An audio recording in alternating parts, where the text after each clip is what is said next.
नमस्कार, चौथी दुनिया इंटरनेट टीवी पर आपका स्वागत है। मैं हूं रितिका और आप देख रहे हैं भाई बहन के प्रेम का त्योहार रक्षाबंधन पर विशेष कार्यक्रम।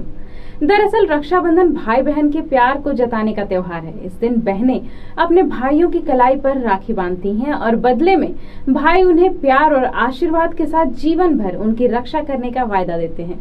भाई बहन के इस त्योहार से घर आंगन में पूरे दिन उल्लास बना रहता है।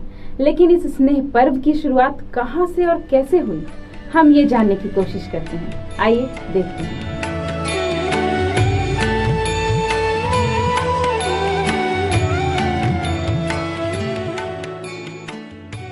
हमारे यहाँ सभी पर्व किसी न किसी पौराणिक कथा या ऐतिहासिक कहानी से जुड़े हैं। ऐसे ही रक्षाबंधन के पीछे भी कई कहानियां हैं।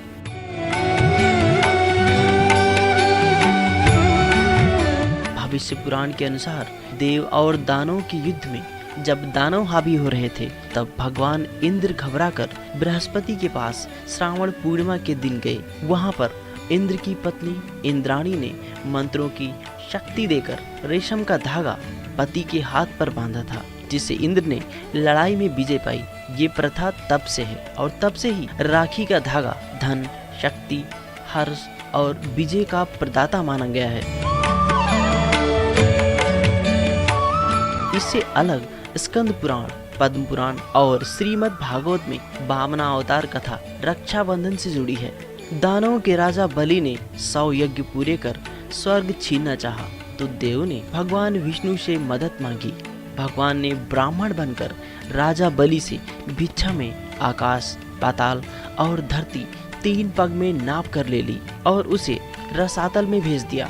रसातल में जाने के बाद बाली ने तपस्या करके भगवान को हमेशा अपने सामने रहने का वचन लिया। भगवान के घर ना लौटने से परेशान लक्ष्मी जी को नारद जी ने उपाय बताया। लक्ष्मी जी ने श्रावण पूर्णिमा के दिन राजा बाली को राखी बांधकर अपना भाई बनाया और अपने पति को अपने साथ ले आई। विष्णु पुराण के अनुसार श्रावण पूर्णिमा के दिन भगवान विष्णु ने हयग्रीव का अवतार लेकर वेदों को ब्रह्मा के लिए फिर से प्राप्त किया था।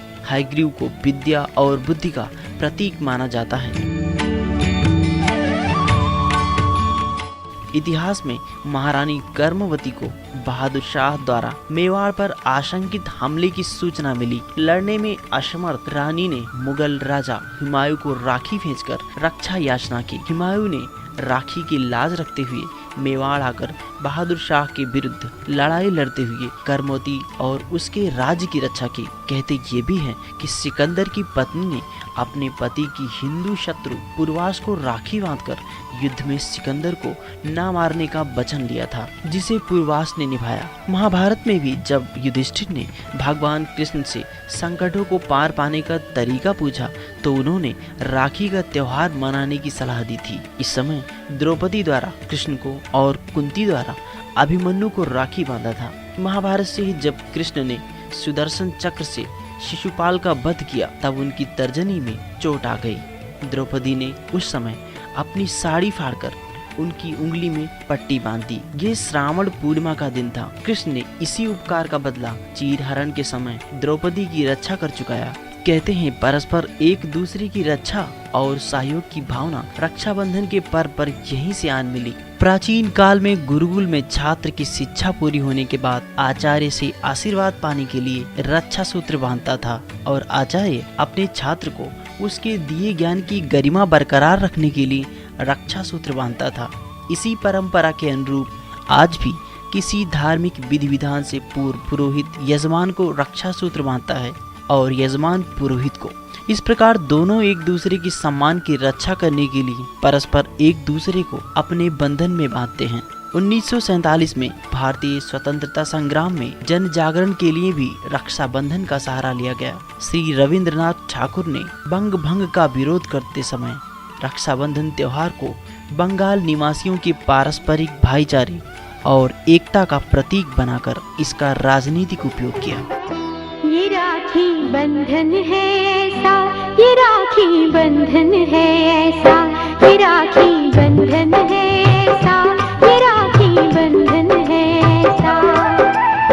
जैसे चंद्र और किरण का, जैसे बदरी और पवन का, जैसे धरती और गगन का, ये राखी बंधन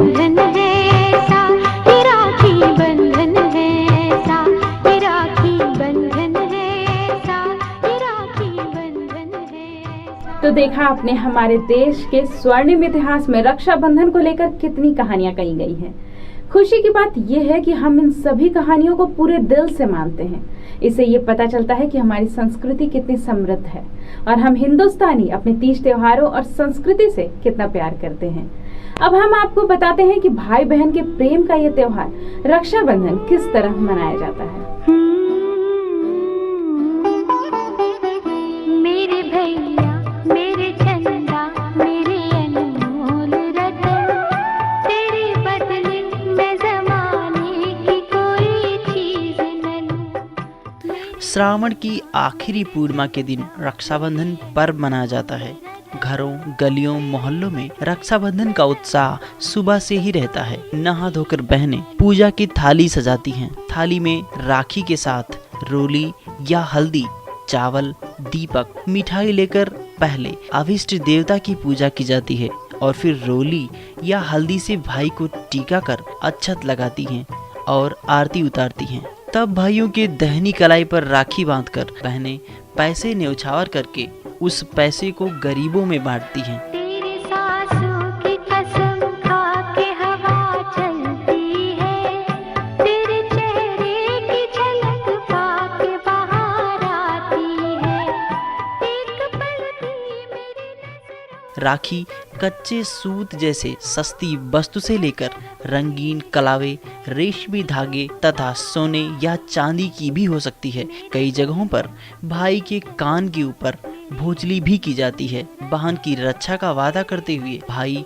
बहनों को उपहार या धन देते हैं। मेरे भैया मेरे चंदा मेरे अनमोल रतन, तेरे बदले में ज़माने की कोई चीज़। रक्षाबंधन पर घरों में विशेष पकवान बनाए जाते हैं, जैसे शक्कर पारे, नमक पारे। इसके अलावा बाजारों से मिठाइयाँ भी आती हैं। राखी सामान्यतः बहनें भाई को बांधती हैं, पर ये रक्षा पर्व धर्म, जाति और देश की सीमाओं से परे भी मनाया जाता है। ब्राह्मणों, गुरुओं और परिवार में छोटी लड़कियों द्वारा सम्मानित संबंधियों जैसे पुत्री द्वारा पिता को भी बांधी जाती है। कभी कभी सार्वजनिक रूप से किसी नेता या प्रतिष्ठित व्यक्ति को राखी बांधी जाती है। भारत के राष्ट्रपति और प्रधानमंत्री के निवास पर भी रक्षाबंधन मनाया जाता है। प्रकृति संरक्षण के लिए पेड़ पौधों को राखी बांधने की परंपरा की शुरुआत हो गई है। मेरे चंदा मेरे अनमोल रतन, तेरे बदले में ज़माने की कोई चीज़ न लूं। मेरे भैया। रक्षाबंधन पर हमने आपको राखी बांधने का महत्व बताया। अब एक खास ध्यान देने वाली बात पर नजर डालते हैं।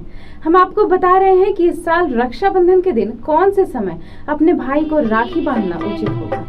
मेरे भैया मेरे चंदा मेरे अनमोल रतन, तेरे बदले में ज़माने। 13 अगस्त 2011 के दिन भद्रामुख काल 8:59 से लेकर 11:04 तक रहेगा। अतः इस भद्रामुख काल का त्याग करना चाहिए। भद्रा का पुच्छ काल 13 अगस्त 2011 के दिन 7:44 से लेकर 8:59 तक रहेगा। इस अवधि में राखी बांधने का यह कार्य किया जा सकता है। मेरे भैया मेरे चंदा मेरे अनमोल रतन, तेरे बदले में ज़माने की कोई चीज़ न लूं। हमारे देश की एक खासियत है, यहाँ हर क्षेत्र के अलग अलग हिस्सों में अलग अलग तरीके से हर त्योहार मनाया जाता है। राखी का त्योहार भी अलग अलग जगहों पर अलग अलग नाम और प्रथाओं से मनाई जाती है। जहां दक्षिण भारत में रक्षाबंधन का दिन ब्राह्मणों का सबसे खास त्योहार है, वहीं उत्तरांचल में रक्षाबंधन को श्रावणी कहते हैं।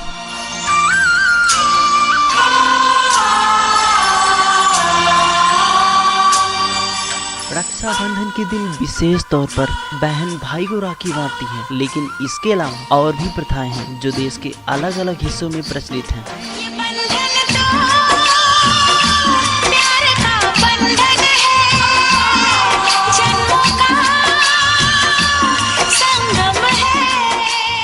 उत्तरांचल में रक्षाबंधन को श्रावणी कहते हैं। यहाँ ये पर्व ब्राह्मणों का सबसे बड़ा पर्व है। वृत्तिमान ब्राह्मण अपने यजमानों को जनेऊ पहनाकर और राखी देकर दक्षिणा लेते हैं। इस दिन यजुर्वेदी द्विजों का उपक्रम भी होता है। अमरनाथ की प्रसिद्ध धार्मिक यात्रा गुरु पूर्णिमा से ही शुरू होकर रक्षाबंधन पर पूरी होती है। इसी दिन यहाँ का विख्यात हिमानी शिवलिंग भी पूरा होता है और मेला भी लगता है।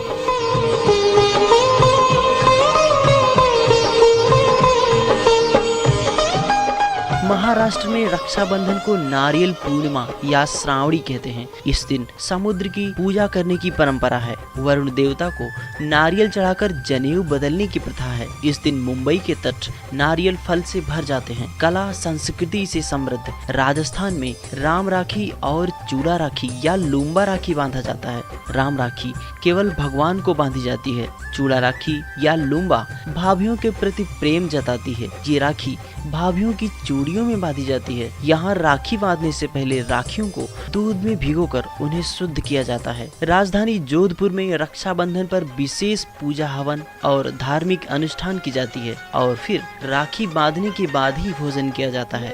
बहना ये राखी की लाज तेरा भैया निभाएगा। मेरी बहना ये राखी की लाज तेरा भैया निभाएगा।